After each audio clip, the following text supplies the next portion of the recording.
again, a huge welcome to Top of the Pods. So we are delighted to be back after a break over the festive period. I think a well-earned break over the festive period. I think some of us had square eyes for a little bit. So yeah, we're delighted to be back and raring to go on a very, very exciting episode today. Tell me, have we all recovered from our Scrooge hangover? Mm-hmm. Just about. Just about. Yeah, it was actually a very hard start to the year because I know we were telling you what happened to us.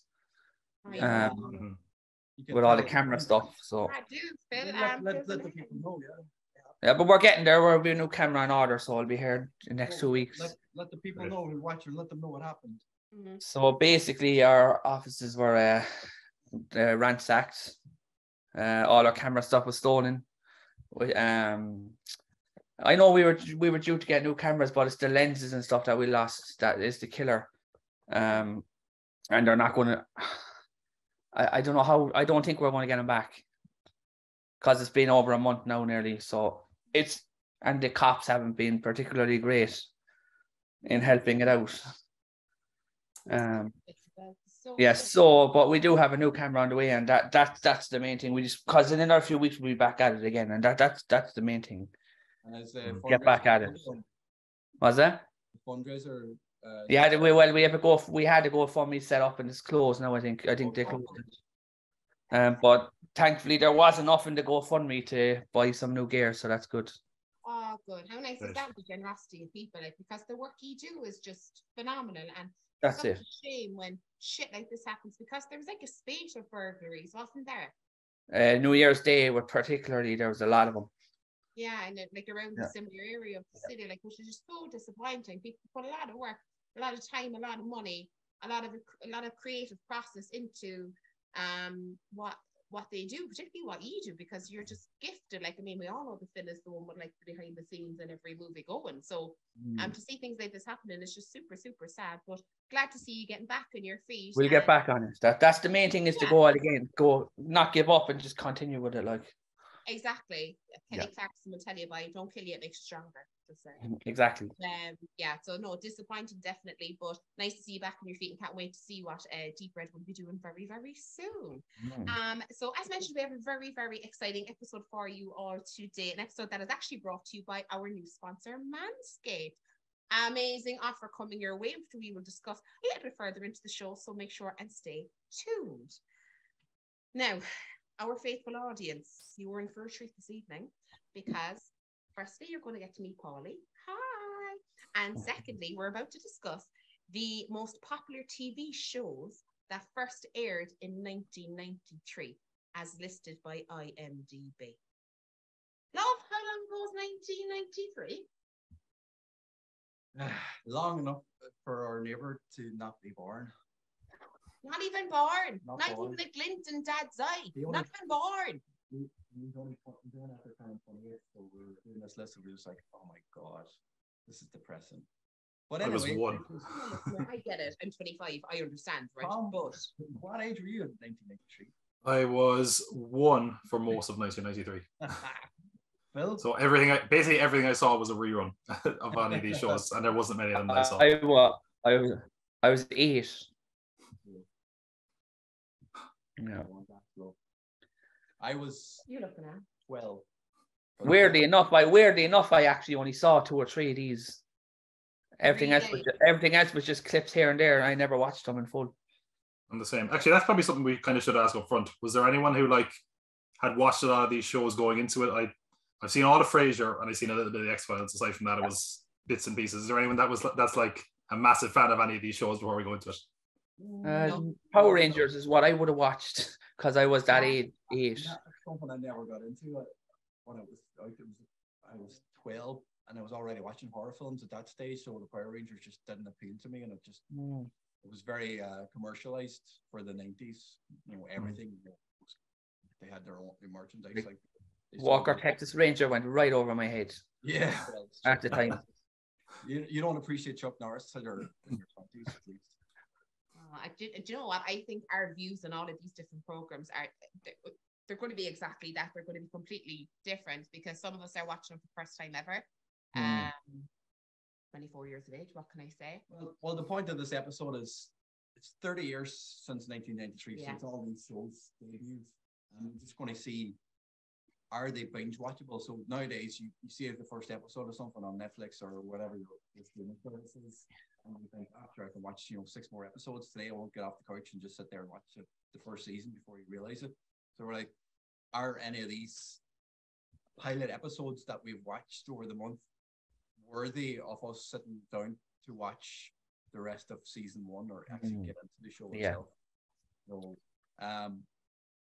there is a good list there. There is some honorable mentions as well. 1983, a lot of excellent shows that weren't on the IMDb popular list that were very high up in lists, like the Animaniacs, Beavis and Butthead, Lois and Clark, the New Adventures of Superman. I'm not sure if anybody got into that. Diagnosis Murder with Dick Van Dyke, excellent show. Cracker with Robbie Coltrane. Oh my God, go away. Unfortunately passed away last year. And Sharp with Sean Bean, one of the few shows there where he was a good guy and he didn't die straight away. Like, normally he's dying in every episode. So true. Yeah. It's normally you see him and he's like, God bless. Sean's here for a good time, not a long time. Hang on. He's got them up. Yes. Good man. Great. So you're saying that's what we could have been watching instead of some of these shows. Great. Popular list. They could have had just a top 10 normal list. No, IMDb. You had to be popular. Let's take a look at what we could have won. Exactly what we could have won. But the main one was obviously before this list was obviously for ourselves is WWE Monday Night Raw, which also recently 30 years ago, and they had their 30th anniversary. So unfortunately, that wasn't on this list either. But eventually, Phil, we'll get to watch the first episode and do a watch along, and we will get into it and enjoy it for what it was. But we're going to start off. We're going to go in ascending order. So we're going to start off at number 10 on the popular list, which was Dr. Quinn, Medicine Woman, starring, probably somebody Tom knows very well from her James Bond days, Jane Seymour. Nothing to do with that's true. The same Jane Seymour from Henry VIII, but nothing to do with that. No, not one of the many wives. Not that old. No. She don't age, so she could be. She just does not age. She's not human. That's right. Yeah, actually, wasn't she? So basically, the story of Dr. Quinn, Medicine Woman. She's from a wealthy family. Her father was a doctor in Boston. During the Civil War, her father passed away, and they won't give her work. So she finds an advertisement to apply for a job in Colorado Springs in the Old West. She goes off to become a doctor. Unfortunately, the town post clerk, whatever they were called back in the day, misread her telegram and thought her name was Michael A. Quinn as opposed to Michaela, and she got the job. Easy mistake. They showed up. Obviously, it's the Old West. They're very reluctant to welcome her to the town as a doctor because she's a woman. Older times, don't cancel us, don't cancel the show. It's nothing to do with modern tech days. Fucking. Wait, what year was it set in? 1887. Was that 7? I think, yeah. Okay. In the middle of the Civil War, like obviously you could see throughout the first episode the cavalry were very present, and they were trying to make peace with the Native Americans who owned a lot of land in the area at the time. Obviously, they had her what do we call him? Her floozy wanted to be an Indian, but he's actually American. Her floozy. I was going to say that was a choice there. If you want to entice people, if you're going to sit down and watch, you're going to sit and read Netflix, and this is their synopsis of why you should watch the show. Floozy. He was a fucking floozy. If it said they had a Native American floozy, I would definitely be like, okay, I got to see this show. You would. Say no more. What channel? Tell me now. Well, he would have been cancelled in this modern era as well because he's not playing a Native American in it, but he knows the language, and he's dressing up, and he's got tomahawks and everything else. So just assume his heritage. No. He wants to be. He was raised by them. He's kind of like somebody else on the list who was hanging around with Native Americans in another TV show we'll talk about next. Tom, you were 1 year old when this first aired. That's right. You want to watch? I remember it well. She was there. She was a midwife. That's right, yeah. Although I got to say Michaela, I can't imagine that was a very common name back then. But anyway, this was it was really weird. First of all, like obviously this was made way after the time it was saying out, quite obviously, but it feels like they really had to very quickly be like, and she's not racist, which was really weird. Like straight away, it's like my dad taught me not to judge someone by the color of their skin. I'm like, okay, like we don't need a big explanation for you to not be racist. Like that's just the low bar that you crossed there. Colomini is in this as well, so we have a twofer of Colomini, which is nice. That we have the big Irish head in space and the big Irish head in the Old West, which is nice. Aside from that, at first I was actually kind of on board with it. I will say, like a lot of the episodes we watched were feature length. This was the era of like the TV film will be the first episode because that'll get people to watch it. It's like a TV on film, like.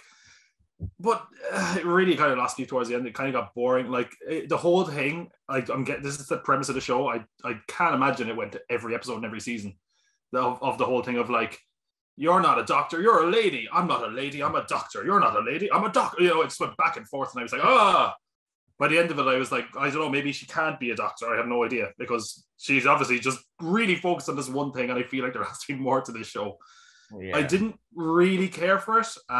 It felt to me like the kind of show that if you stayed home from school sick, it would be the only thing on TV and you'd wish you were actually in school. The only thing I liked, there was like a little bar fight. There was like a little bar fight where someone came like leaping towards our Native American kind of mountain man guy, and he just threw him over the bar, but without him even like hitting the ground. And that was massively impressive. But aside from that, very little in the show impressed me. I would, if I had to put it on my top 10, it would be at number 8. So pretty low down. Definitely higher than IMDb's popularity, I guess. Maybe there's still some raging Dr. Quinn fans out there. I don't know. But for me, this is not what the doctor ordered. Boom. You definitely wouldn't sit and binge watch it on a hungover Sunday. Oh, God, no. Netflix and shows. Phil. I actually, do you know what? If this was 40 minutes, it would have been so much better. Yeah. But that's the title of this, like. In saying that, I actually have it quite high up. That's our next show. If this was 40 minutes, it would have been great. That should be the title of our next that show. Sounds so good. That sounds like one of them conversations you have, with couples. What do you call your sex life? If it was 40 minutes, it would have been great, kind of thing.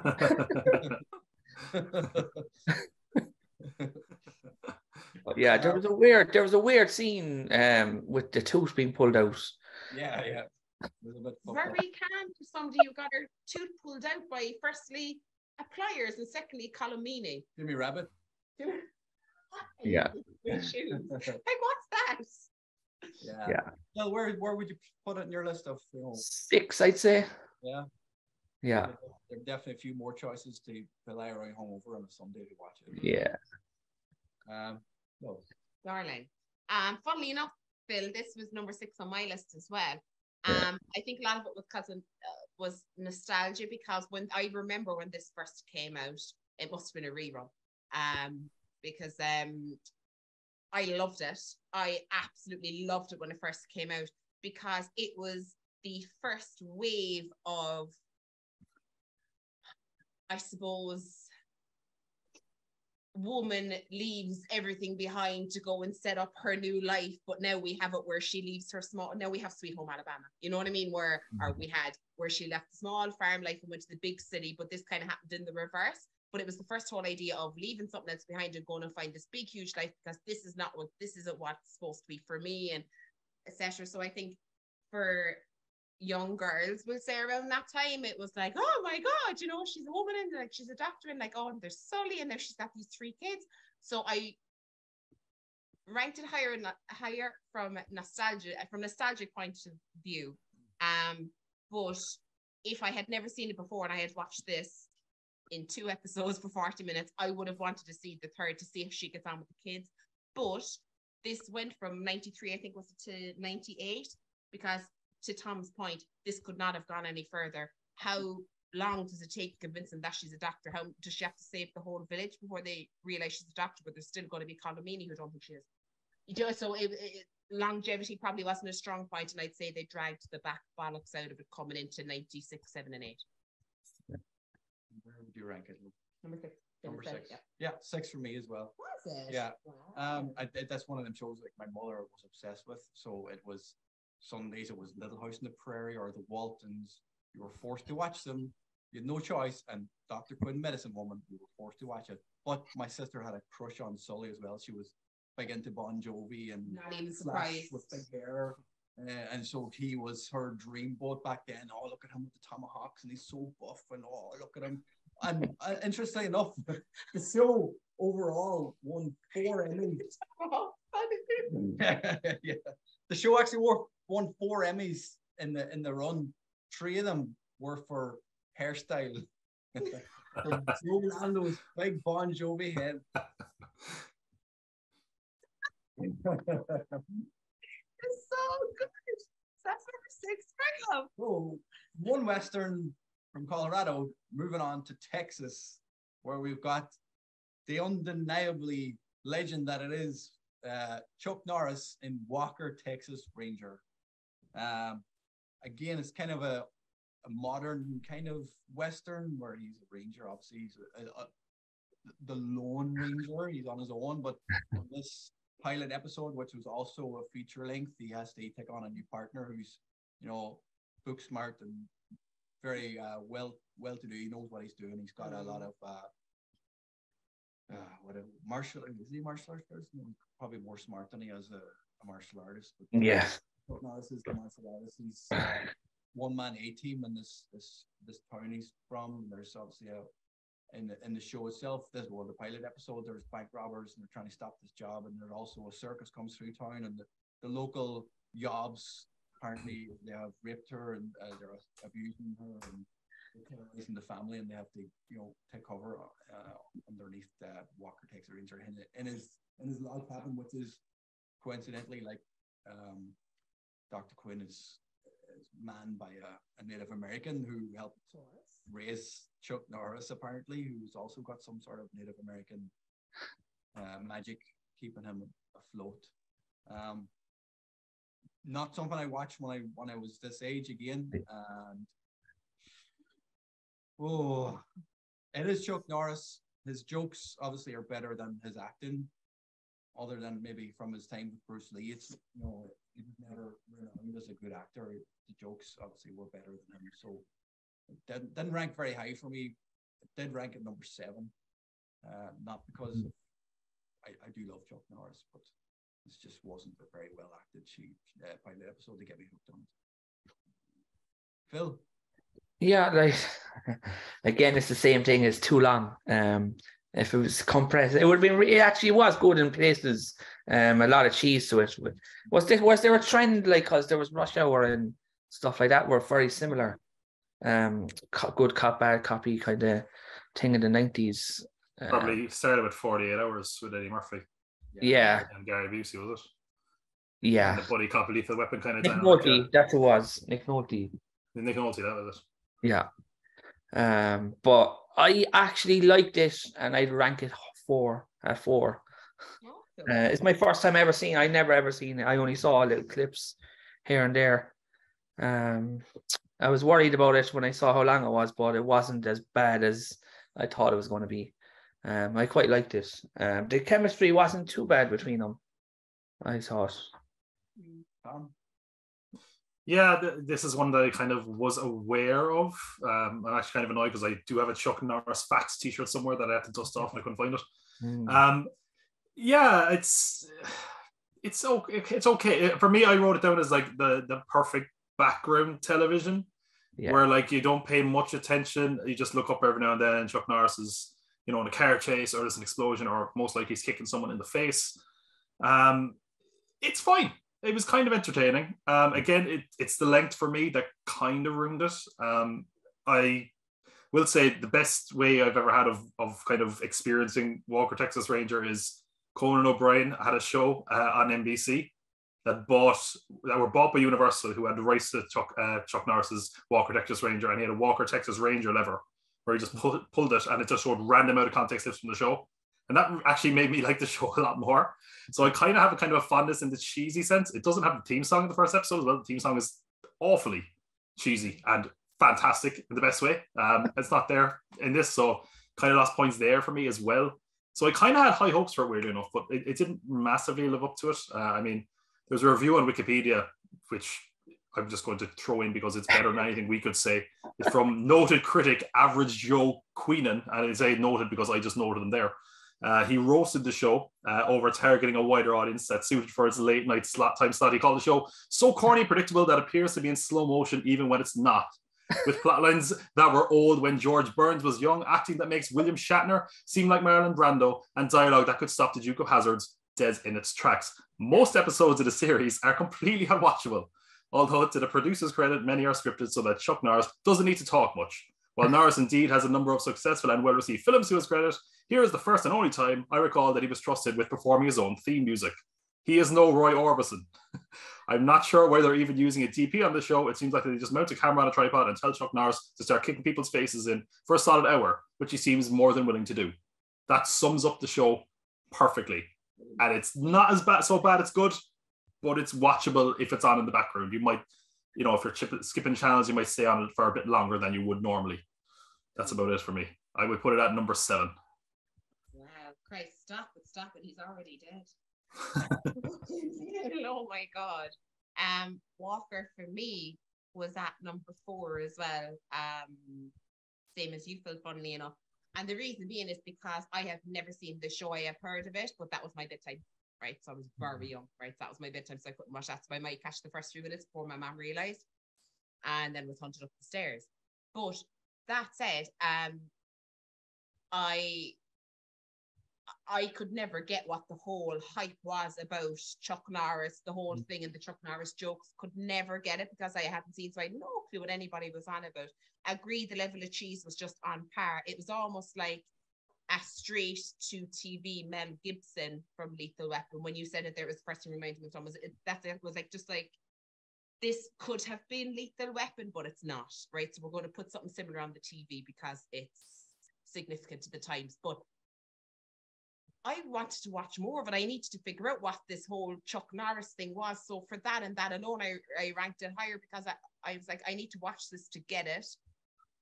Whether I will ever get it, I don't know, but I need to watch it to understand why something so... It's not mediocre by any means, by what that dude said. It's not, but I just need to see more to see what all the fuss is about, and then probably realize in the end that it's the biggest piss take I've been involved in. Also, as well, it's weird. There's like 3 episodes in season 1. Season 1, there was something to do with the budget. They were just giving them so much money to make whatever they had to make, and they made the pilot episode longer, so they ran out of their budget to make any more. So they made 4 after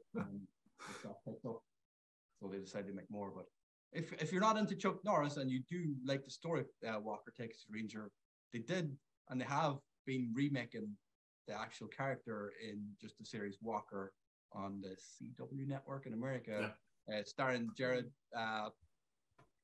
Supernatural Jared Padalecki. Supernatural would have been not Dean, Sam Winchester from Supernatural. So there's 1 season out of it now. There's 4 episodes altogether. 1 season and 1 season out this year, I think.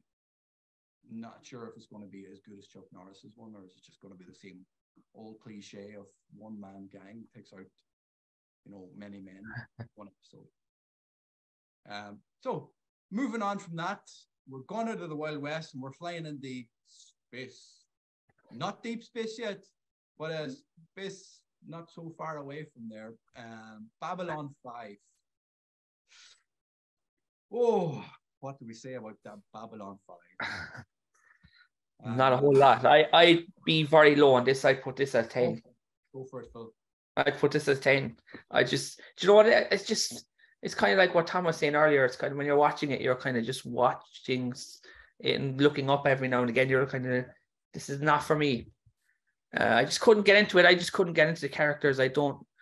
The other one we'll talk about later was a bit better, but like this one, I just couldn't get into any of the characters, and I felt it just dragged, and it took forever to get to the reveal as well. With the shape shifting and stuff like that. I've had So, short weekend. Yeah. What did you think? Wasn't. Not a fucking notion of what was going on. Yeah, exactly. I've nothing else to say. Yeah, this is one where I'm actually going to quote a show called Spaced, which is not sci-fi. Babylon 5 is a big piece of shit.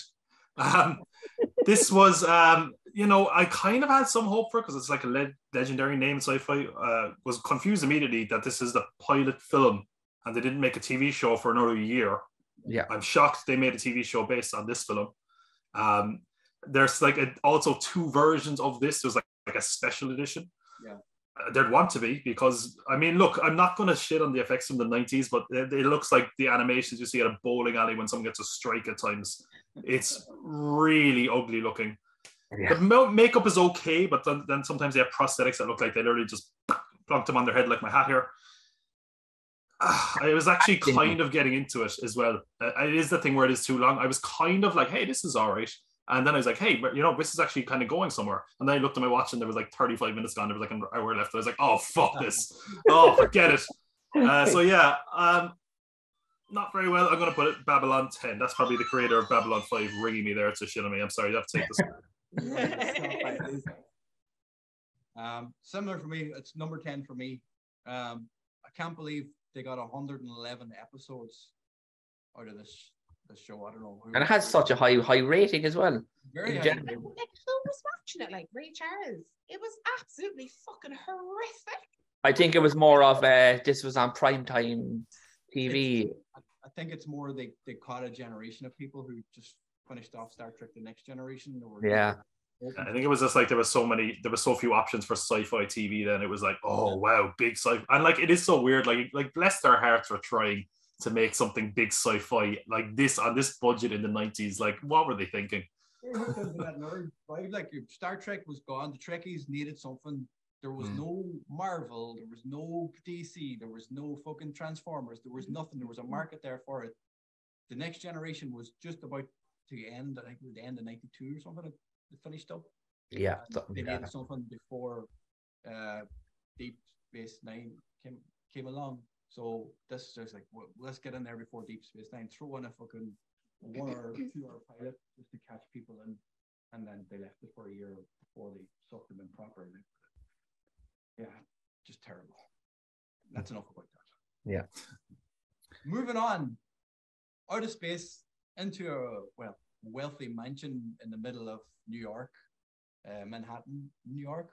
The Nanny ran from 1993 to 1999 and got 145 episodes, which is crazy for the time. Insane. For that kind of sitcom, which was basically a 90s version of Who's the Boss. And there's a lot of these shows that came out in between 1990 and 1996.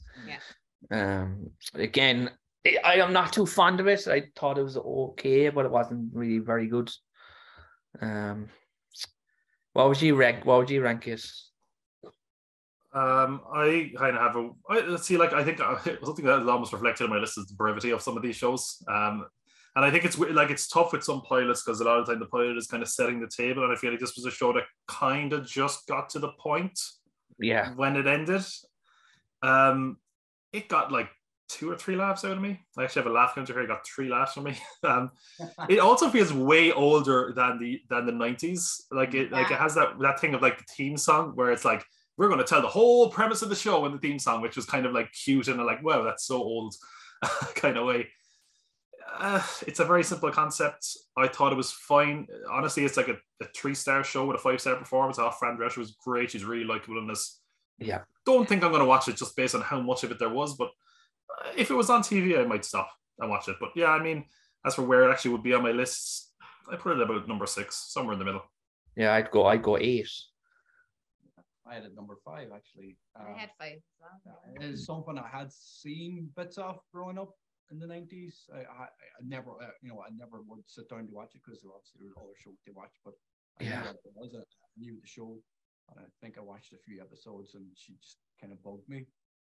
I just kept comparing her to Janice from Friends, so it was really hard to differentiate the two of them. So it was like Friends or watch Janice and Friends or watch her and the Nanny. So it was like one or the other. But as a pilot goes, it was nice and short. It got, like you said, it got to the point. Yeah. You wanted to find out what was going to happen in the next episode. Now you knew there was going to be adventures every episode. There's something going to happen where she's trying to whatever rich kids, and she's fucking a saleswoman from Russian Queen. Yeah, it's just the classic fish out of water sitcom that we get all the time, but totally disposable and entertaining. Like, what did you have on your list? Number 5 as well. Same for me. I had number 5 and short and sweet as well. It's something I would have on if I was hanging out with me from the night before. I would have it on the telly and it would be on the background and I would watch it. But for somebody, if you're watching it the very first time, I had seen some episodes before, watched for the very, very first time now.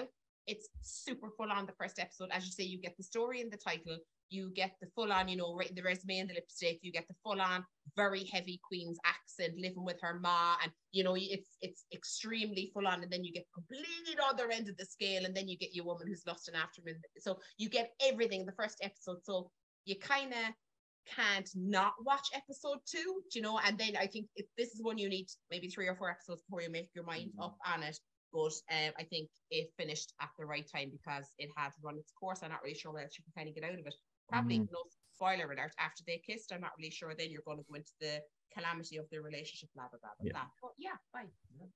Phil, what did you have it on your list? 8. I'm just surprised it ran for so long because it's something that you'd be drawn after 3 seasons, surely. It feels like you know exactly where it's going to go. Like she's going to fall in love with your man, and that'll be it. And then they're like, "Oh, it probably runs on for 4 more seasons after." And you're like, "Good God!" But it's one of them things like nowadays, off all these lists, like, how quick they cancel seasons of stuff. If one episode doesn't do well, they'll fucking cancel it and bring it down. So all these shows, most of the shows in this list that went on for years, and they got spin-offs and TV movies and everything. And I don't think the Nanny or definitely Babylon fucking 5 definitely wouldn't have got past the first pilot. So one show that would definitely get past the first pilot, and I hope they do make more of it, stopped in 2005, was NYPD Blue, which obviously ran from 93 to 2005. So it got a good 12 years. Great pilot episode. 261 episodes in total. They got made stars out of a lot of people, gave people, their careers, like David Caruso went from this, obviously the first season on to CSI Miami later on. They're like, scene button specialists. But a great pilot episode, intrigued from the get-go, telling the story of, two cops, partners, one's an alcoholic, one's going through a divorce, one's trying to prop the other one up, but obviously he's obsessed with this mobster.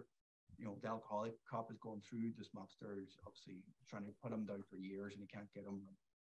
Shit goes sideways. He gets shot. Spoiler alert.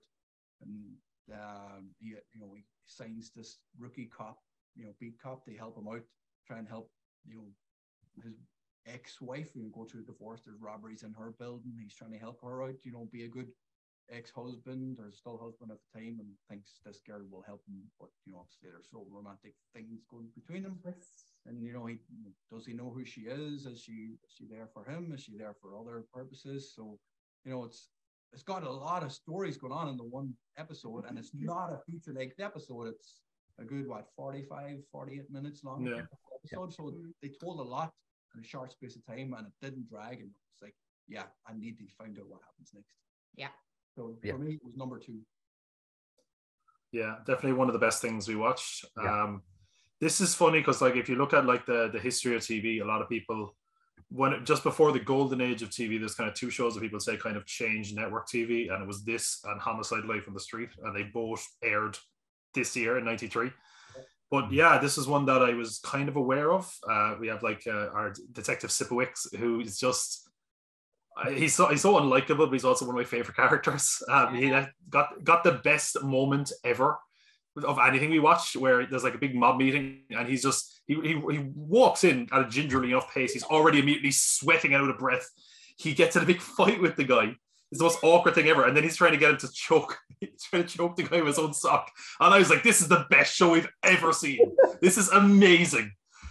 But it was grittier than expected. A lot of people say that after this show kind of left, network TV kind of went back to being very, very standard because it was competing with cable then by the time it ended. If this show wasn't 500 episodes, 11 seasons or whatever it was. I would definitely watch more of it. I was shocked that he got shot. That really got me because I knew he was in it. I knew his character because I know Homer Simpson references him at some points. But yeah, this was fantastic. For me, this is right up there as number 3. Yeah. Might be the same as your Rush with 2. But this again, the same thing. I was shocked when he got shot. Came out of nowhere because I knew he was there longer, but it was just such a kind of out of nowhere moment. What stood out for me from this one, I suppose, David Swimmer being the lawyer guy. Yeah. It was quite funny. It's another Friends connection as well there with Joey's dad is the other guy. Yeah. He's the mobster. yeah, he is too. It was very, very good. I really enjoyed it. I definitely put it up high. And I love the grittiness of it as well. Even the camera work was kind of shaky and rough and around the edges. It's definitely something that I want to continue to watch because I've never seen it before. That's the first one I watched. Definitely. Girl, wait until I tell you. I'm not even joking. You said to me, you were like, you need to watch this. And I was like, yeah, grand, I watched it. I was like, no, I need to watch this. This could not be more up my street unless it parked outside my front door, because this is just me in a TV show. New York, fascinating. Everything that happens in the city, I just find it fascinating. Cops, fascinating in New York. The mob, I am so obsessed with the 5 families in New York for the mafia, you have no idea. So this first pilot, I was like, hook it to my veins and just let me live off it for all of my days. It was just, I loved it. I was obsessed. It had everything. I said, someone got shot in the first episode. Somebody got beaten with a toupee in the first episode. I was like, this just cannot get fucking better. And then you won the twist at the end. I was like, oh my God. I need to watch all of this, and I'm like, make 10 more, make 10 more like it, because I will lap it up like the cat with the fucking cream. I absolutely loved it, and it was my number 1. It was weird because it's totally up my street. I was watching Die Hard 2 recently, and Sipowicz is in it. It's almost It's the exact same thing. It's the same fucking. Literally. Listen to anything you're telling. Like, shut up! They're the bad guys. No, they're not. I think it's one of those shows, like, considering how many like cop TV shows we have and have had for the last few years, this like shows you how it should be done. It's way more interesting, and I'm actually more excited now after we talked about it. I'm like, actually, I will watch way more. I'm like way into it now. Compared to something like The Wire, like, you've got that. Would you choose that? Would you choose The Wire? You sat down and watched the box set. No, you're like, after watching the first episode of The Wire, or first 8 episodes of The Wire, I can't watch anymore. It's going on forever. But after watching 1 episode of that, I was like, yep, let's go. And first season of it actually was nominated for 26 Emmys. Just the first season. Fucking nuts. But you know what? Came straight into the episode, right? He was already going through a separation and divorce. He was already an alcoholic and a copper for 15 years. This was all already in place. It wasn't like we didn't have to wait 3 seasons before the marriage fell apart. We didn't have to watch him slowly turn into an alcoholic road cop. Do you know, that kind of a way? Because sometimes, and I love, like, if they did that in this, like, now, like, the actor they would get would be so not this Sipowicz guy. Yeah. This guy looks like Ron Jeremy and sounds like he sells fucking hot dogs. Like, there's no way this guy has any business being like in a TV show as a cop, because it'd be so handsome hunk now. This guy, you're like, that guy looks like a dirty, broken down cop. Yeah, you can smell him through your screen. And I don't mean that, but you can smell that he hasn't slept in 72 hours. You can smell he's just come from a hot dog stand. You know that he's after coming out of the boozer at 5 o'clock after pulling a 24-hour shift trying to catch this mobster. You know, and that's exactly how it should be. Not somebody in a fucking suit, pristine, trying to convince us that he's a tough guy. Not the Homer Simpson scarf, like. Right? It's a fucking monocle. You know, we just don't need that, like. Defo, number 1 all day long, twice on a Sunday. Like, moving from cops, we'll move to some rangers. They're mighty, they morph, and they're powerful. It's the Mighty Morphin Power Rangers. Anybody want to shout out something? It's done. Isn't it? Yeah. Some other fucker, pterodactyl, triceratops, or fucking earth, wind, fire, heart. I don't know any of these things. Definitely not Go Planet, no. Yeah. No, that's Captain Planet. Captain Planet, I'm close enough. The thing what I would say about this is they recently brought out a documentary on Netflix. 30 years in the making or something. I'm going to watch it because I haven't watched it yet, but like I just noticed it. But I have a lot of nostalgia for this. As a kid, Well, you watched it growing up. Yeah, I would have really been in the right age for it. But rewatching it now, that's probably the first time I watched it in over 20 years. It looks absolutely ridiculous. I could have gone either way there for a sec. Yeah, maybe it was the TVs. I'm just wondering, is it because of the new TVs? Does it just look so bad? I think it's more the special effects from. I know, yeah, but like you can kind of see more, and like you those big huge box TVs. You know what I mean? Like you could hide a lot more. HD has not been kind to it, I'd say. Yeah, exactly. That's what I was going for. Yeah. Well, where would you rank it, Phil? In the middle, 5. Number 5. Yeah. That's just for nostalgia purposes. More than anything. Did it make you want to watch the next episode? Not right away. Eventually, maybe. But I definitely want to look at that documentary because all the actors are back, and except for sadly that one of them died. Yeah, Jason David Franco, that's about a shout out, passed away recently. Yeah. I don't really have nostalgia for Power Rangers. I probably should have. I remember watching like 1 or 2 episodes at my cousin's house, but I never watched it religiously. I know all the like, it's Morphin Time and all that shit. Like I know all the, but I don't have like a nostalgia for it. But what I do love, I love like guys in suits wrecking cities and fighting each other. That's like hooked that to my veins. Like, yeah. I actually really enjoyed this way more than I should have, where I actually kind of judge myself harshly in the mirror afterwards. But I mean, first of all, it's got that kick-ass theme song that really works. Some questionable color choices for the Power Rangers, like maybe they're kind of racist. I'm not going to get into that, but it's a bit edgy. The effects don't really hold up, but they're kind of quaint. I mean, one of the things I always love when I look at effects in old movies, even when they're not good, if there's just a load of sparks shooting everywhere, I'm like, yeah, that's real pyrotechnics, regardless, or there's an explosion like a mile away and they're doing flips, for like an hour and a half. That's all good. I'm all good with that. I just love it's chaos. It's I would be like, I'd love to have been a parent with a child watching the show, because the parent must have just been like, what the fuck are you watching? Like there's like Rita Repulsa just kind of going like, get them all, like she's just screaming like she's like coked up. There's like a load of people surrounding her like a monkey faced man. There's this giant floating head that looks terrible. Oh, he looked way worse. Of all the things that look bad, he looked very bad. And yeah, so it was like a Japanese show. I can't remember the name of the Japanese show. And then it was an American show that they filmed footage for and they spliced them together. Yeah. And I kind of really liked it, actually. Will I watch another episode? Yeah, maybe. I don't know, probably not though. It was kind of campy and fun in an awkward way. It's weird. I felt like it was too pure for me to hate, but yeah, it was right there. Like, when you're a kid, how you'd believe that they go from I know nothing about any of this to like, let's do this in 2 seconds. Yeah. I just find it so weird as well, like, because it's like the first episode and they just throw everything at you.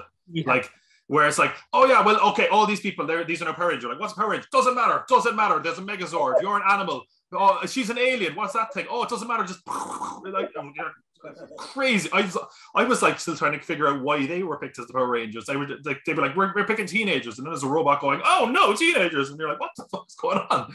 It was absolute insanity, and I loved it. It was just chaos, and it was chaos that was contained to 20 minutes, so I was well into it. I think I just kind of felt like I missed out as a child. I would have been way into this, but yeah, because of nostalgia, I don't have what I feel I should have had. It's number 4 for me, which it really doesn't belong there when I look at it now, but I'm putting it there. Mighty Morphin Power Rangers is number 4 for me. Yeah. I was a fan of this as a kid, because when you come home from school it was on, I would watch it, and it was just something that I think that when you're a kid, you see kids now and they're just stuck to something on the telly, ask them what's happening, they couldn't tell you. It was one of those for me, definitely. And like, we all wanted to be this person, we all wanted to be that person, we all thought this person was great, etc., etc.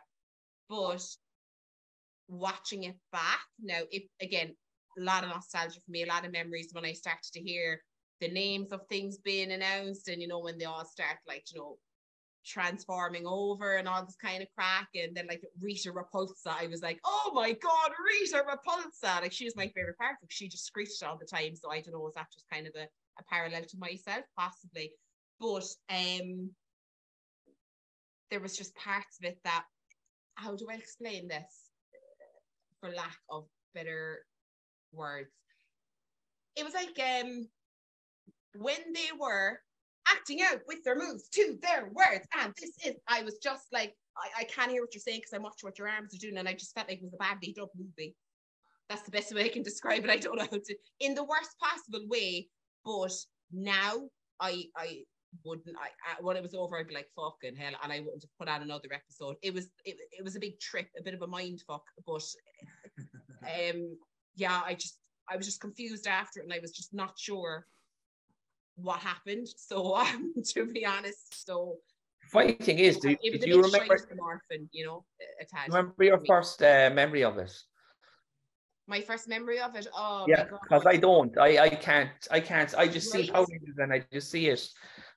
I confused with something else. Anytime when I was thinking back to it, I kept thinking of the kids from Saved by the Bell sat in the diner who had endless pocket money because they always sat there eating fucking meals made. Where they got it, I'll never know. But that's what it reminded me of. Anytime I kept going back to that, I couldn't think of, I just knew all the characters, but couldn't tell you jack shit about their lives. Yeah. Oh shit, yeah, sorry. 9 for me. 9. Sorry. Ooh. Yeah, I just no. I don't agree with Tom.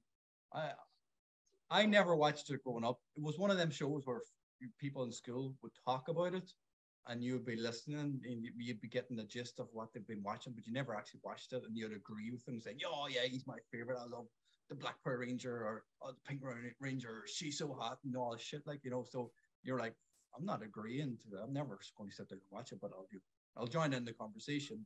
Similar to like Pokemon and stuff like that. I never got into that, and everybody I grew up with was mad into Pokemon. And I was like, I'm never going to watch it again. Like at that age, I was well into Stephen King and horror movies, and this just stuff just didn't sit out with me. But saying that, when I was growing up, like I was the youngest of 4, so all my siblings were older. They're all into heavy metal. They're mad into horror movies, but we used to watch old B horror movies. Like we used to watch the old Godzilla stuff from the 50s and 40s, maybe 50, I think more 50s. And it was the same kind of special effects that they had in Godzilla that reminded me of Power Rangers special effects. The same kind of, like I said, the sparks, and you know, that's exactly what I loved about it. Yeah. City, it was like it was the Toho movies, like it was amazing. Yeah. They were all brilliant. You watched, you know, the Blob and stuff like that. Like, and this was just perfect for me. Like, yeah, I wouldn't watch more of them, but I think the pilot episode was a good way if you're into that kind of thing and you're open-minded, that you would want to watch something like this. How long did it go for? Oh, it didn't go for long, did it? Well, they do like they like keep rebooting Power Rangers under a different like sub-series. I think like every year or something. In April this year, a new season. They're still going with it. Funded 10 episodes, I think. But like they have the money to do it, because it was one of probably, I think it's the top merchandise for the amount of stuff they had from the season in the 90s. Like it made over $1 billion in 2016. It outsold Marvel, it outsold Star Wars. All their merchandise it's still so popular. Like it was a money-making machine. Like absolutely. Yeah. That's one of the things why I didn't watch it growing up, is I wasn't really into stuff that was all commercialized. I wanted something that nobody watched, so that's one of the reasons I never watched it. But I can see why people would watch it after the pilot episode. You know, you want to know what happens next. But number 4 for me. Wow. So it's really weird that the two people who don't have nostalgia for are like, yeah, and people who have nostalgia are like, nah, fuck that, actually. It's but yeah, I think I got exactly what I expected and wanted of the Power Rangers, where it scratched that itch, and now I'm like, I'm good. I feel like there was so much in that episode. I know, I get it. I don't need any more. Thanks. So from teenagers to boys, moving on to Boy Meets World. I know Tom's not going to be a big fan. This is a coming of age sitcom kind of thing. Well, I'll just tell you about it. 150 episodes it got, which is crazy, because it's one of the shows I actually watched growing up. I don't think I watched the first season, but I was watching it later on in the years. basically because of his girlfriend in it. When I was a teenager, she was everybody's crush. That's one of the few things I actually knew about the show going in. Topanga, is that it? That was like a big one. Yeah. Everybody was pushing on her growing up from school. It's tramp. It was her and the Pink Ranger, yeah. Episode, unfortunately. It's the story of life through the eyes of an 11-year-old. Basically, the first episode is, getting in trouble at school, blah blah blah, usual fucking cliche. But the whole premise of the whole show was basically a kind of spun off from the Wonder Years kind of thing, because he is Fred Savage's younger brother in it. They both appeared in each other's series throughout the early 90s. So growing back on it now, I did like it growing up, but the pilot episode didn't really intrigue me enough to go back and watch more episodes. For that, it ended up in number 9 on my list. Yeah, I'm the exact same. I thought this was just by the numbers. So I'd say 9 as well. I don't really have much to say about it other than I think it might get better as it goes on. I don't know. Do I want to continue? I don't know. I think it's more though when you're on an age category, like if you watch this as a 14-year-old, you're not going to relate to an 11-year-old. Yeah. Goes up as a 14-year-old and you start watching it at a 14-year-old, you're like, oh yeah, this is my age group, and maybe this will be my life. Yeah. Like from what I remember, maybe it's because I'm young at heart. I don't know. What I remember of this show, I saw clips of it, but like it was way later when they were older, when they were a little bit older. Like I don't know how old are they here? 10? Not even 11 at the start. Yeah, so it would have been like halfway or longer. I saw bits of it, but I never ever saw the show. That's the first time I ever watched it. It was okay. Like it wasn't brilliant and it wasn't terrible.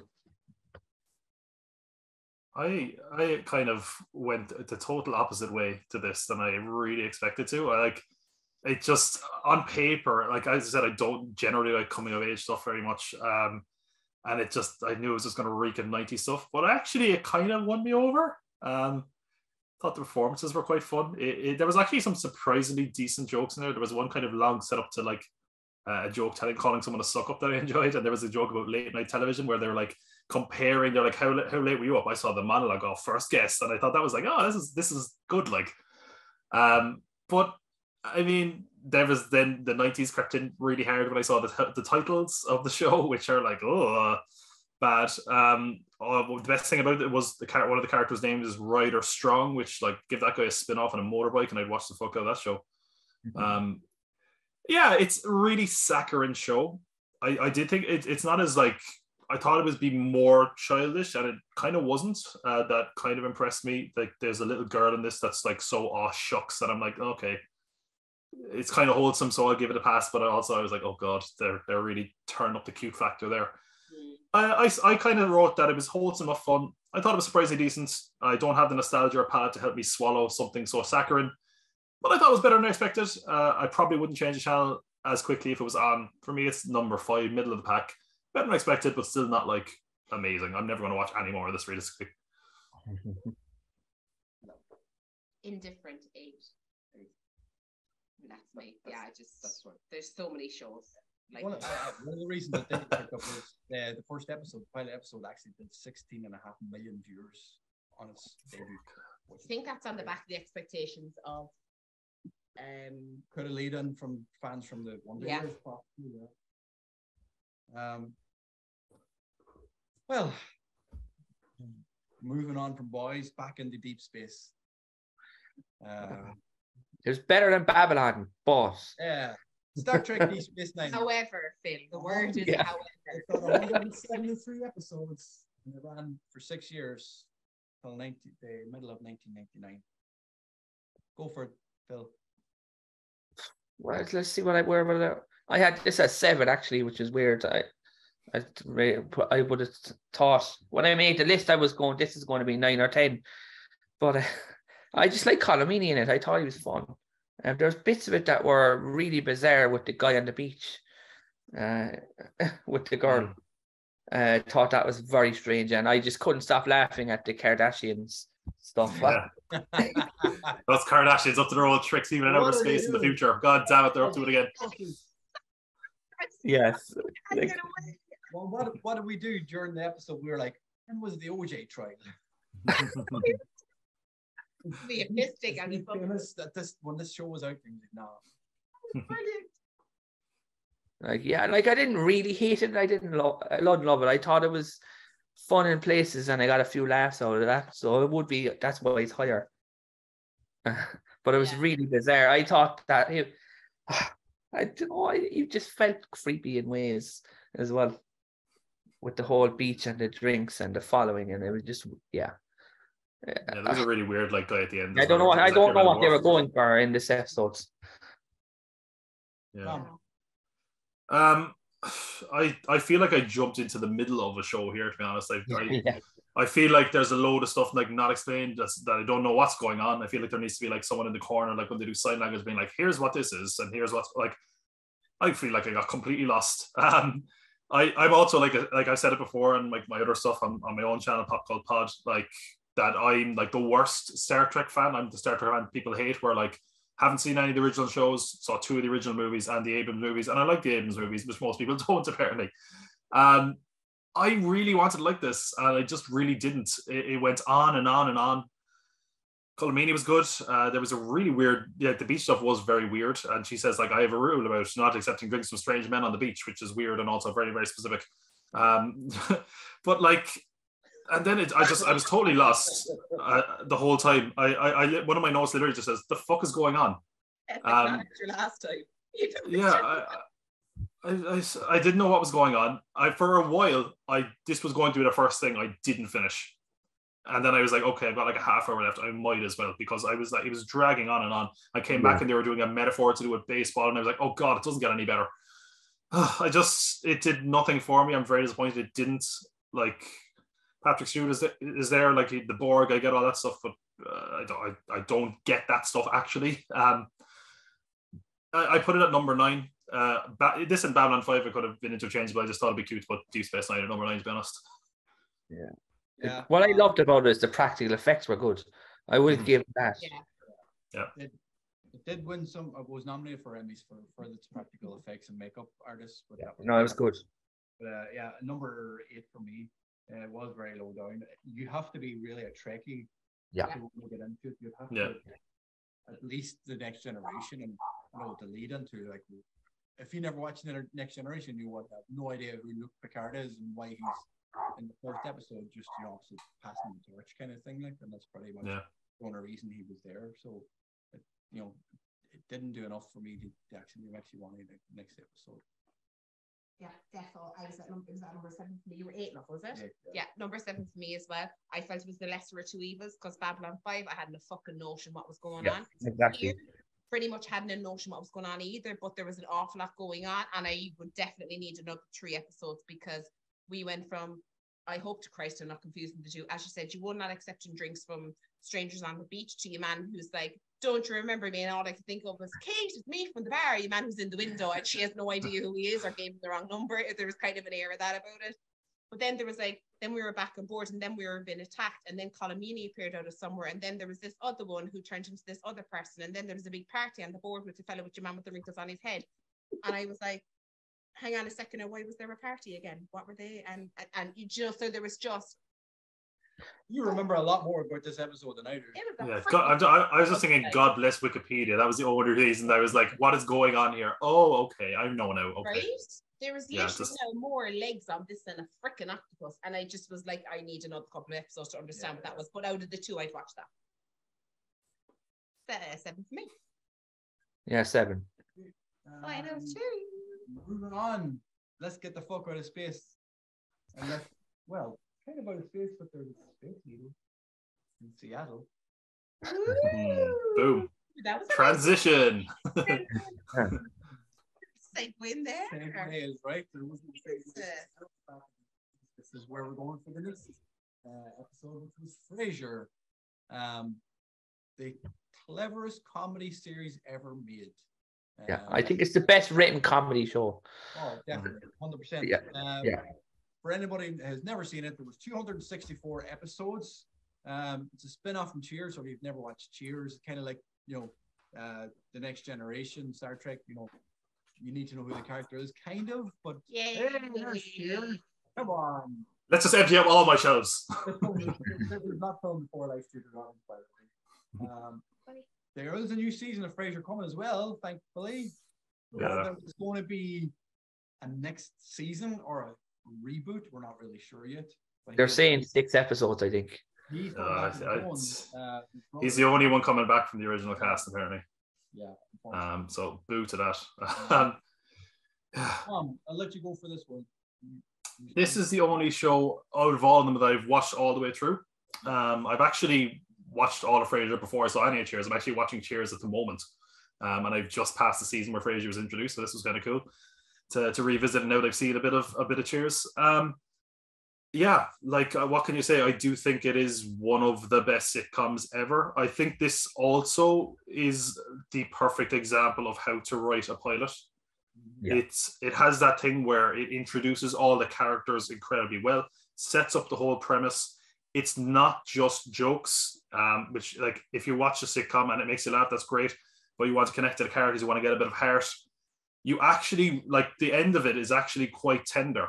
So for those of you who don't know, Frasier is a psychotherapist or a psychiatrist, whatever, who has a radio show. His dad, his elderly father, is forced to move in with him because he just can't really look care of himself anymore. So Frasier's kind of lumped with him.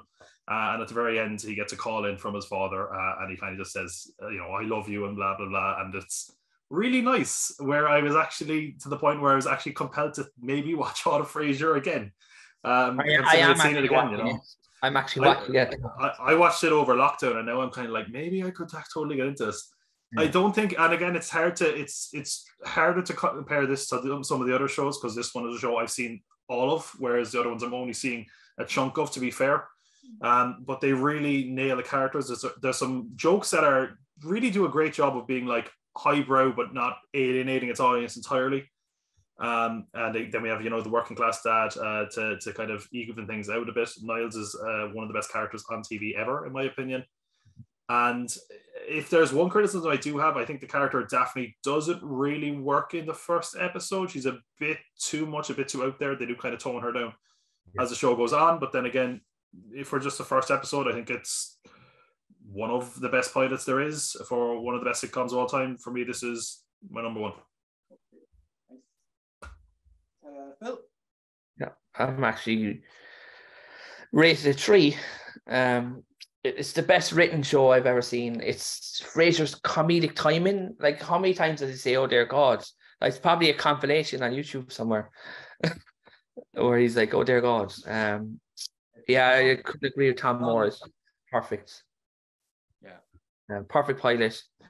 I suppose, they introduce everyone except Daphne's kind of, she does, as you said there, he kind of goes up.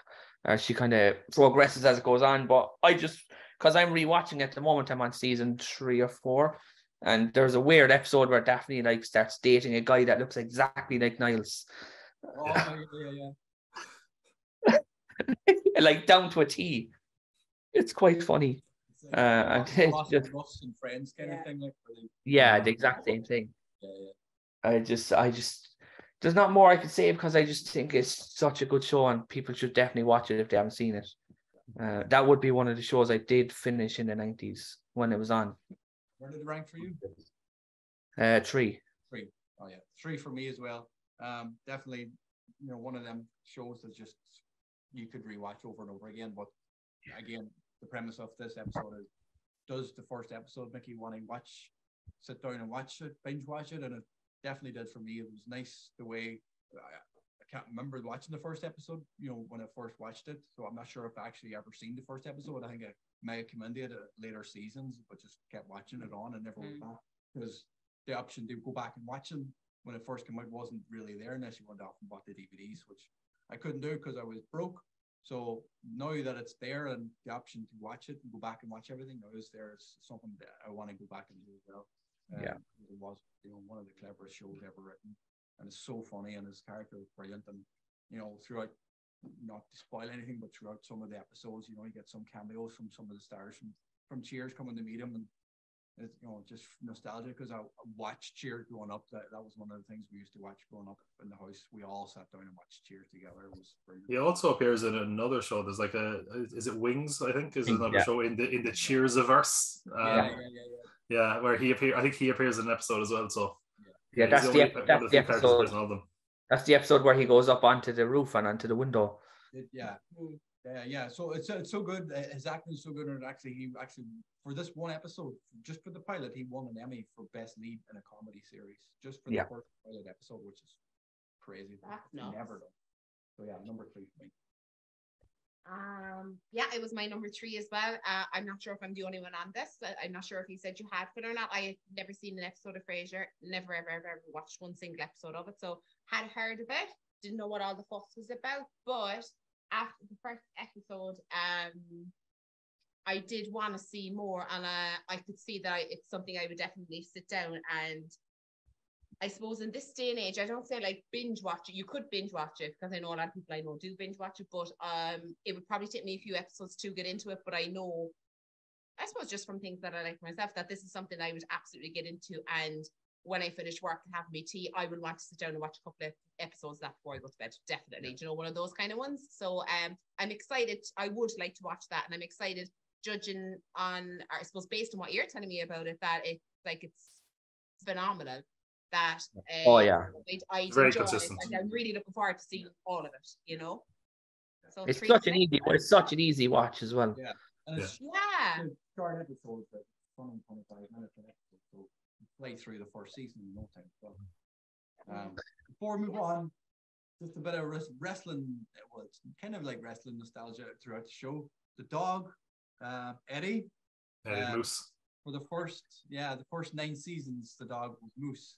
After that, the dog was actually Moose Dog's actual son, and his name was Enzo, who played Eddie throughout the rest of the season, which was cool. And they're about the same height as well. And Eddie. Yeah. There's 3 wrestlers there. So Enzo was pure random names, and I was like, oh man, that's cool. So I like that, but it's really cool.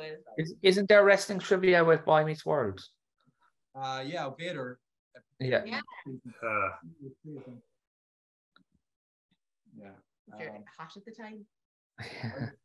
From wrestling nostalgia to paranormal activity. The truth is out there. Number 1 on the most popular list for X-Files for 1993 was X-Files. If you didn't know by the theme music that Liz was so expertly humming, which doesn't actually appear in the pilot episode, didn't come in until the actual season kicked off. But X-Files, what can you say about this? It's got probably one of the biggest cult followings of any 90s TV show. 217 episodes, 2 movies, a killer theme song, and a 90s classic from Catatonia, who had a number 1 hit in 1996 with Mulder and Scully. Loved Catatonia. I think Mulder is my favorite ever TV character. Yeah. Really? I really. There's a statement. Yeah, no, I just, even in the 90s, he was just so good, and it was just so well done. Like the whole thing, even just rewatching, because I haven't watched it in so long. I only watched it the other day. The whole episode was just so well done, and it actually kept you guessing what was going on in such a good way. Like you did not know. Like I haven't probably seen that now in easily 20 years. Yeah. When I finished them all. So good. Like even Scotty and Mulder, like the perfect match. I'm definitely going to continue watching it again. And definitely continue watching it, because there's an episode, I don't know what season it's in, but it's like The Thing. Do you remember that one? Yeah, that's like one of my favorite episodes I've ever. I think that's the first season. I think. Yeah. I think. Yeah, such a good. It's almost again, like Frasier. It's almost like a perfect pilot. Yeah. Revisiting it. But the chemistry between them in the first episode was like, it's there, throughout the whole, every season. Like it's there. In the first episode, it's hard to get that chemistry, straight off the bat, but it was there, and you were just like, straight away, you're like intrigued with where they're going to go with it. Like, just to give people the premise of what exactly it is, if you have never seen it, the first episode again, It's basically Scully's instructed to debunk the paranormal FBI project known as the X-Files, which Mulder has reopened, and he's obsessed with it. And she's sent in there to try and, change his mind and close the files off, and then, see if things happen throughout the first episode, which, leads her to believe that he's not crazy and maybe there is something else out there. Yes, love. You man looking directly into the camera. He's so interested in what you're saying. He never looks into the camera. He's always like staring at me, or you saying like, "Is there any food?" And then you're starting chatting. He's like, really into what you're saying, which I think is great. Sorry, sorry. The X-Files, he won't get scared of it at all, even though the first season was one of the scariest things for a teenager or a young child growing up in the 90s. But if you're watching, you're like freaked out because the truth is out there. This is your number this one. is my number one all day long. Yeah, same. One. Yeah, number one. Yeah. And just one little thing, Gillian Anderson actually based her character of, not the actual character herself, but her performance on Jodie Foster's Clarice from Annabelle. Wow. I just have one question for you there about it as well. Why was Mulder replaced or left, or why did he leave? I can't remember. I read something about those rumors. I can't remember what the practice was even. Was it just a filming schedule or something? It's like he disappeared, and then Kevin Patrick or Robert Patrick replaced him. I'm not sure Californication was that filming at the same time. No, that would have been later. I think I know at one stage they used to film in Canada and they moved it to Los Angeles for him. So maybe he just wasn't a fan of the long hours and the long days or something. Or I don't know. That feels like something we could probably Google. But yeah, this is another show that I actually have started watching, but I'm finished. And this kind of made me realize, oh yeah, I should go back to this right away. It's really well done. It's kind of it's like got a creepy kind of realness to it as well. Like, even though there's a whole supernatural aspect to it, like the kind of cold clinical stuff of all the labs and all the tests and that kind of stuff makes it feel very grounded. I would say the FBI is as great as they are. They're not very good at nicknames. Mulder's nickname is Spooky Mulder, which well, very, very original, great guys. Yeah. Well done, guys. Could spend more time on that and the X-Files. Like, get better names, guys. Come on. But yeah, they have amazing chemistry. I think Gillian Anderson actually had to lie about her age to be on the show, because she was quite young doing this from memory. But they're immediately like, these characters are just fantastic. You get it straight away. If I had one kind of nitpick, I don't think it's like, because a lot of the X-Files is the monster of the week, and then there's kind of running storylines throughout. I'm not sure it's the strongest kind of story to open the show with. I'm not sure it's like the mystery that sexy.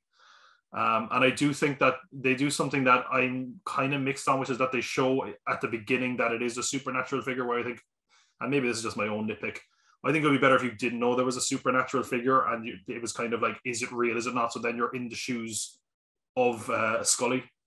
That's just a minor thing for me. I did really like it though. I think like it is a perfect setup to this show and what it becomes. And yeah, I mean, for me, it's right there at number 2. And I definitely want to watch more episodes. I want to get back to actually trying to finish the X-Files, even though there's so damn much of it. Yeah. X-Files was my number 2. Defo. I did enjoy the pilot show for sure. For many different reasons. I think one of them was because I am not a fan of horrors. I'm not a fan of jump scares. I'm a very, very jumpy person. If you've listened to this before, you will absolutely know.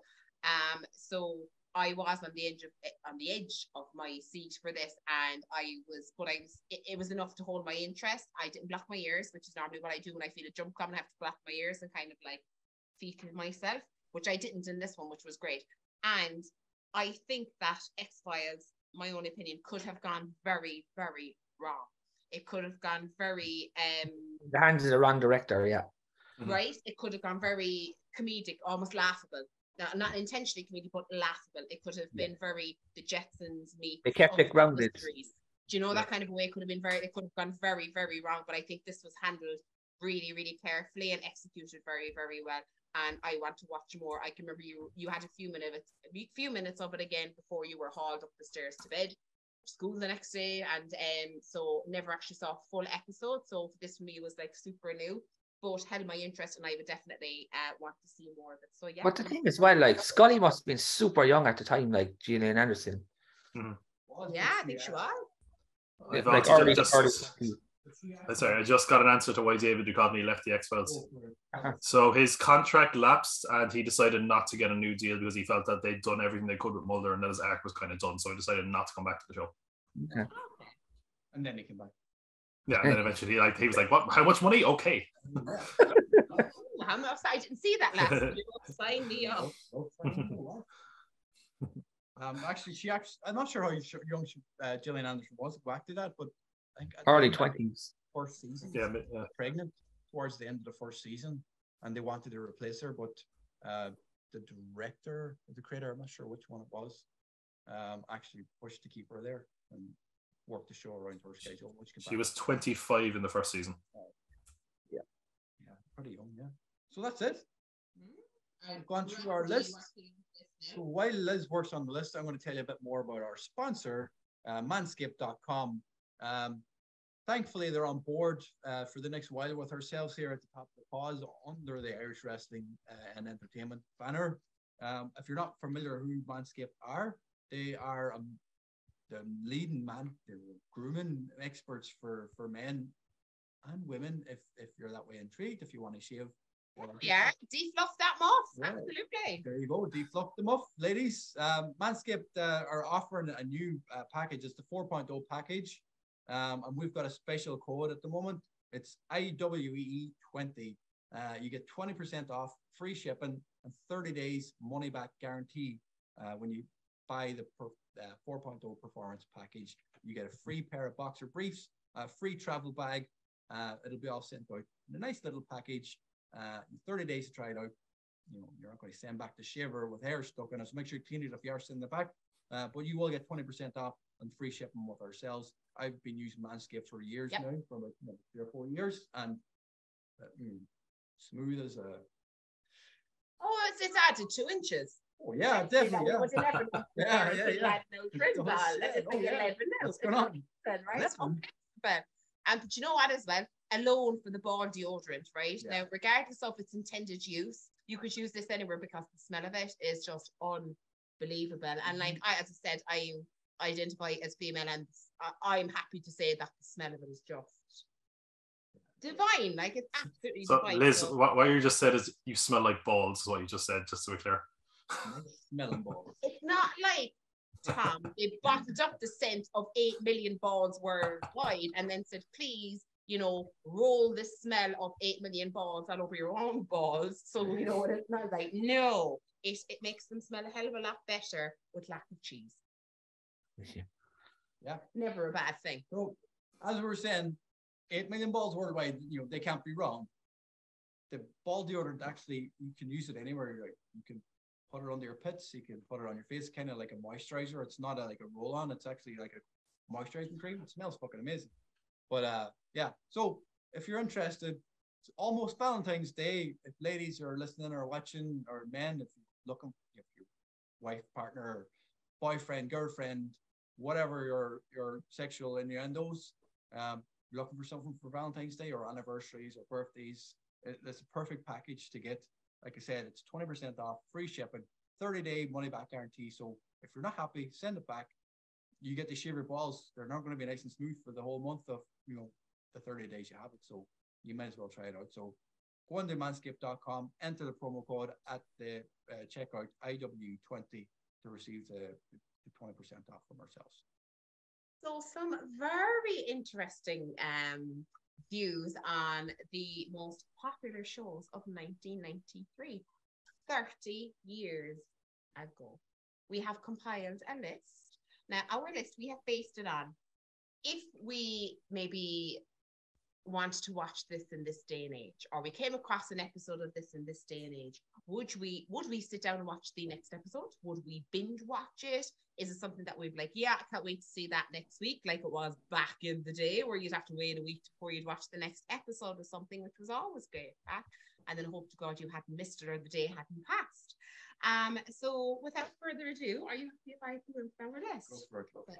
So, Kelsey Priest, we're kicking off our list at number 10 with Babylon 5. There's not really much more to say about that.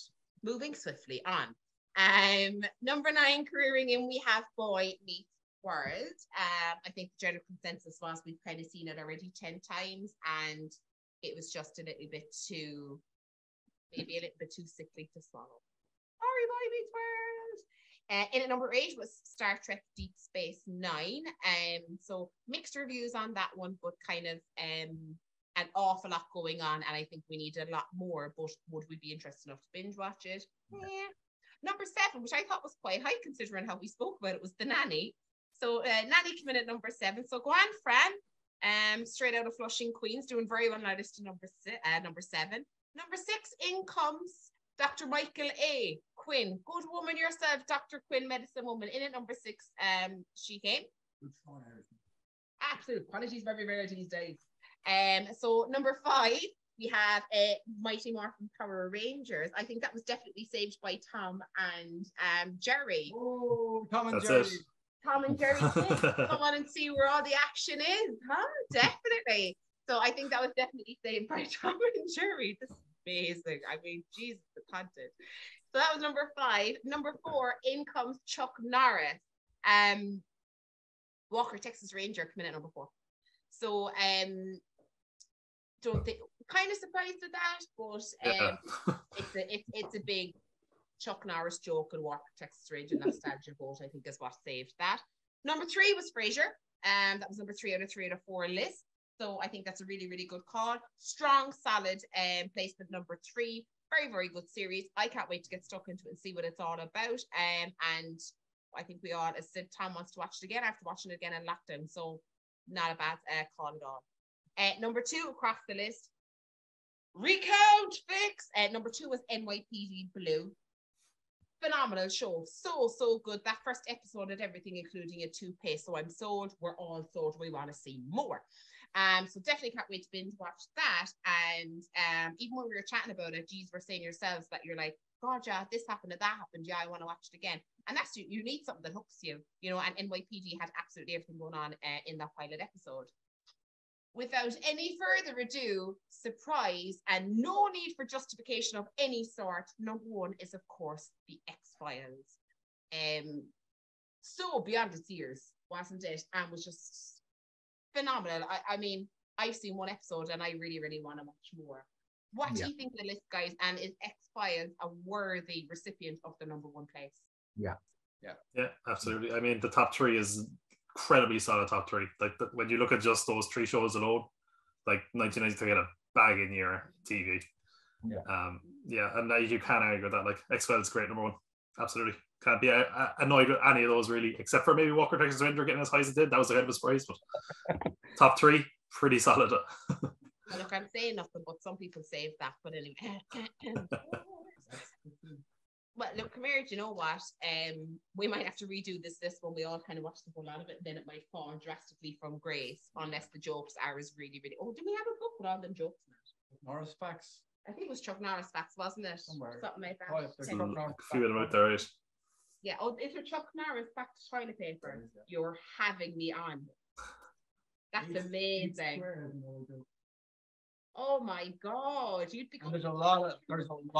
You'd be going to the bathroom just to read them. You wouldn't even be going to the toilet at all. You're just sitting there going, oh.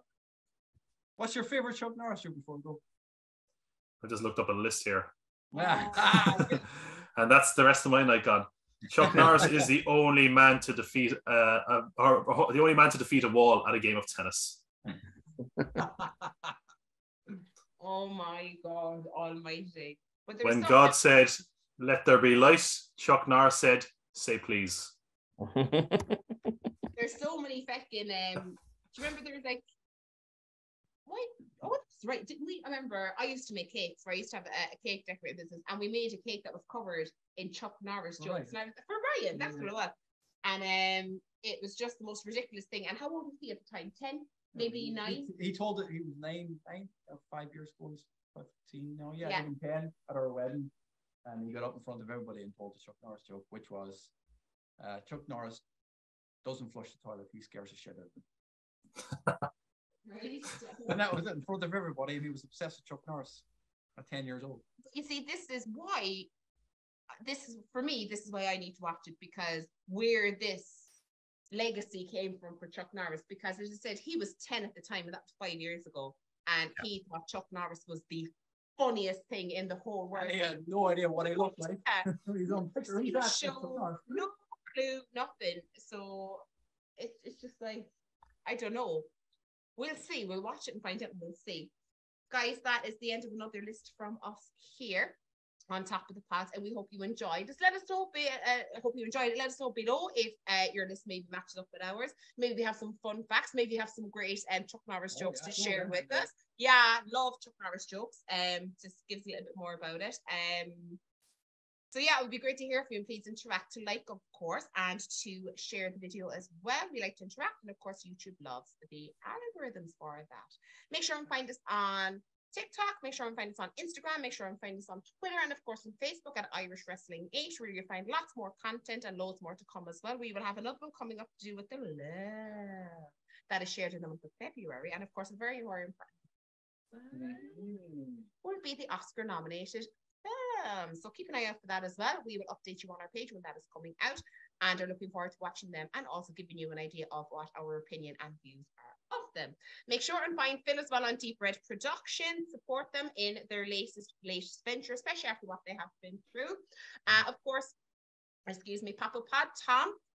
Lots of exciting changes and new things happening along there as well. So make sure and find them. We will link all of them down below. If you haven't subscribed already to this YouTube channel, what are you doing? Make sure you get on it. You are missing out, and your friends are going to talk about you. IWE20 is our code that we will have for Manscaped. Your balls will thank you, and you enjoy over 8 million sets of balls worldwide. Make sure keep it shiny, keep it clean, keep it smooth, keep it smelling fresh. And of course, they'll all be coming back for more. 20% off, free shipping, 30-day money-back guarantee. IWE20, enter it at checkout. We can all vouch for it and are happy to promote it on this week's episode. Guys, it has been a pleasure. Thank you so much for joining us. Hope to see you all again soon. From myself, been a sensational Queen Lizzie, you know yourself. From himself, been Booker G 5-time. From Papa Pod Tom, thank you so much for joining us. And of course, always has the best background going. And come here to me. We all know the Oscar nominations are up. There was only one man really who's behind the whole lot of them, and it's the one and only Philip Connolly from Deep Red Productions. Guys, pleasure as always. Have a fantastic day, whatever you're up to, and we hope to see you all soon. Bye for now. Truth is out there.